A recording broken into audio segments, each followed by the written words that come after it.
Le président de la République a profité de son séjour pour rencontrer les Maliens vivant en Tunisie. Les échanges ont porté sur la situation dans notre pays, notamment la sécurité, l'économie et la réconciliation nationale. Ibrahim Boubacar Keïta a invité ses compatriotes à une synergie d'action pour préserver l'unité et l'intégrité territoriale du Mali. Nous retrouvons nos envoyés spéciaux. Le président de la République, Ibrahim Boubacar Keïta, respecte une tradition, celle d'aller à la rencontre des Maliens vivant en Tunisie. Et c'est à la résidence de l'ambassadeur du Mali à Tunis que s'est déroulée la rencontre intermalienne. Le chef de l'État s'est entretenu avec ses compatriotes sur certaines préoccupations du moment, à ligne de mire, la situation sécuritaire au nord du Mali, particulièrement à Kidal. Sur cette question précise, la position du président Ibrahim Boubacar Keïta reste inchangée. L'unité et l'intégrité du Mali ne sont pas négociables. Les Maliens ne m'ont pas élu moi pour que je vienne inaugurer les chrysanthèmes. Les Maliens m'ont élu pour que je vienne avec dignité, avec honneur, dire le Mali. Et ça, je le fais et je le ferai sans complexe partout. Sûr de mon droit, sûr du droit de mon pays.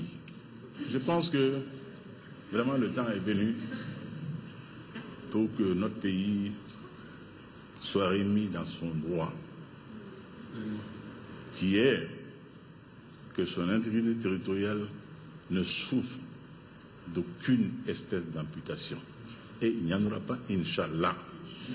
Outre la sécurité, le chef de l'État a assuré ses compatriotes de sa ferme volonté de redresser l'économie malienne, ce qui passe selon lui par la lutte contre la corruption et la délinquance financière. Pour le président Ibeka, il faut arrêter cette hémorragie qui retarde tout processus de développement. Dans le domaine économique, je vous ai dit le prix que j'accorde à la bonne gestion économique. J'ai dit que tout membre du gouvernement qui va s'amuser à se croire malin et à mettre comme ça, il partira avec ça. Aussi sec, qui qu'il soit, qui qu'elle soit. Nous ne sommes pas venus pour ça. Nous sommes venus pour faire autrement.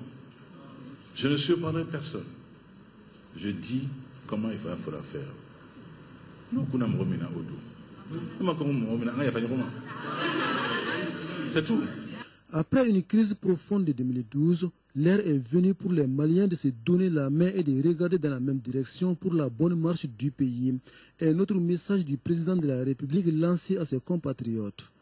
Je pense que le monde nous regarde, on nous suit. Ah, ces gens-là, d'accord, ils veulent afficher leur souveraineté, leur indépendance, leur truc.